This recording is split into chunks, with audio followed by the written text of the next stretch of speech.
सोचता हूँ लोग मेरे चरण अब क्यों छूने लगे हैं। यहाँ यह श्रद्धा एकाएक कैसे पैदा हो गई। पिछले महीनों में मैंने ऐसा क्या कर डाला।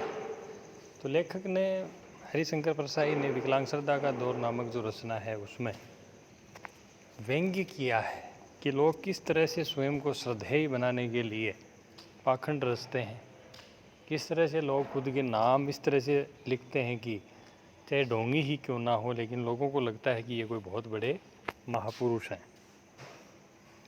कोई खास लिखना नहीं, कोई साधना नहीं की कि मैंने कुछ खास लिखा भी नहीं, इस तरह की कोई तपस्या भी मैंने नहीं की, लेकिन लोगों में इस तरह की अचानक श्रद्धा कैसे पैदा हुई।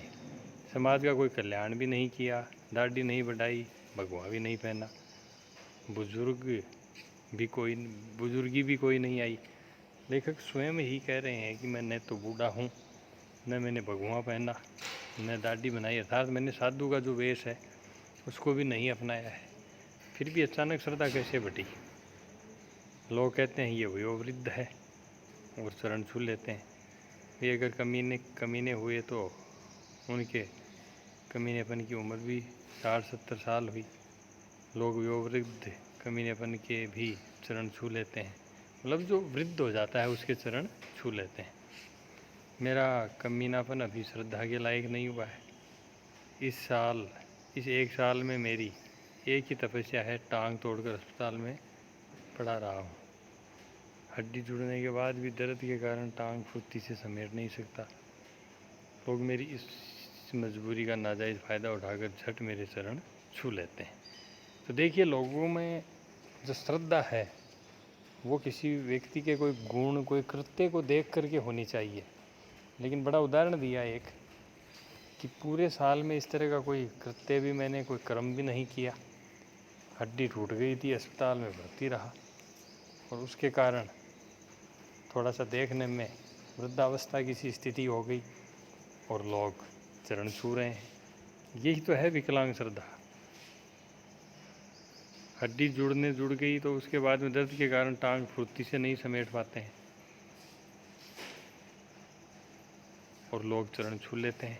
फिर आराम के लिए मैं तख्त पर लेटा ही ज़्यादा मिलता हूँ। तख्त ऐसा पवित्र आसन है कि उस पर लेटे दुरात्मा के भी चरण छू लेने की प्रेरणा होती है। तो तख्त पर लेटे रहते हैं, इसका मतलब दूर से देखने में, बाहरी दृष्टिकोण से यदि देखें तो कोई साधु महात्मा, कोई तपस्वी, कोई साधना में लीन महापुरुष की याद आती है। तो लेखक ने यहाँ इशारा किया है कि श्रद्धा भाव रखने लायक इस तरह का कोई कृत्य पूरे वर्ष में मैंने नहीं किया, लेकिन फिर भी लोग श्रद्धा प्रदर्शित कर रहे हैं चरण स्पर्श करके।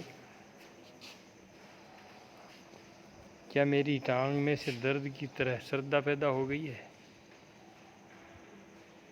तो ये विकलांग श्रद्धा है। मतलब कि मेरी हड्डी टूटी और मैं थोड़ा सा ऐसा नजर आया, लोग चरण स्पर्श कर रहे हैं, तो इस श्रद्धा को नाम दिया इन्होंने विकलांग श्रद्धा।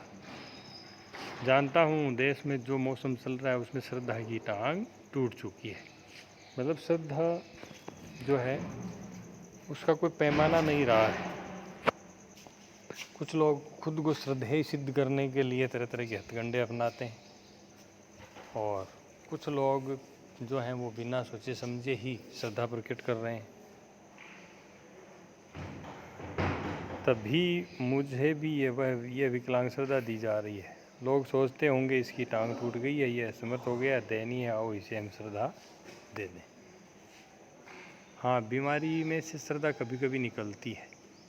साहित्य और समाज के एक सेवक से मिलने में एक मित्र के साथ गया था। जब वो उठे तब उस मित्र ने उसके चरण छू लिए। बाहर आकर मैंने मित्र से कहा, यार तुम उनके चरण क्यों छूने लगे? मित्र ने कहा, तुम्हें पता नहीं है, उन्हें डायबिटीज़ हो गया है। अब डायबिटीज़ श्रद्धा पैदा करे तो टूटी टांग भी कर सकती है।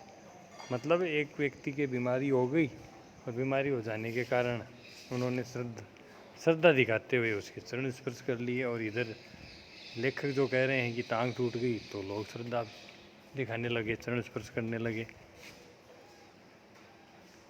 इसमें कुछ अटपटा नहीं है। लोग बीमारी से कौन फ़ायदे नहीं उठाते। मेरे एक मित्र बीमार पड़े, जैसे ही कोई स्त्री उन्हें देखने आती वह सिर पकड़ कर कराने लगते। स्त्री पूछती क्या सिर में दर्द है?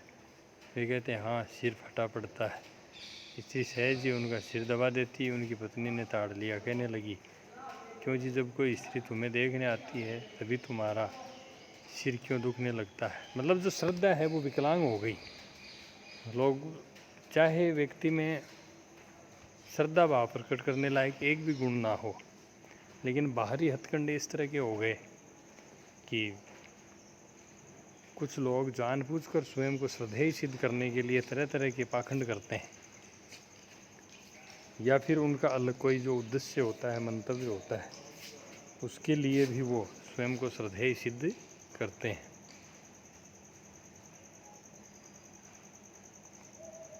क्यों जी, जब कोई स्त्री तुम्हें देखना आती है तभी तुम्हारा सिर क्यों दुखने लगता है। उसने जवाब भी माकूल दिया, कहा तुम्हारी प्रति मेरी इतनी निष्ठा है कि पर स्त्री को देखकर मेरा सिर दुखने लगता है। जान प्रीत रस इतने हूँ माही। तो उसने जो बीमार होने का बहाना करता था, सिर दुखने का बहाना करता था, उसने जवाब भी बड़ा चालाकी भरा दिया कि मेरे मन में आपके प्रति जो पति का जो प्रेम होता है वो इतना ज़्यादा है कि दूसरी स्त्री जब भी मुझे कोई दिखती है तो मेरा सिर दुखने लग जाता है। मतलब अपनी पत्नी के प्रति भी झूठी ही एक जो दाम्पत्य का भाव है उसको प्रदर्शित कर दिया। और जब दूसरी औरतें आती हैं तो इसके हथकंडे दूसरे होते हैं। अर्थात लेखक कहना ये चाह रहे हैं कि जो श्रद्धा भाव है वह भी विकलांग हो गया है। लोग श्रद्धेय सिद्ध करने के लिए तरह तरह के हथकंडे अपना रहे हैं, और जो श्रद्धा भाव प्रकट कर रहे हैं वो भी वस्तु स्थिति से अवगत नहीं है। इसीलिए लेखक ने कहा विकलांग श्रद्धा।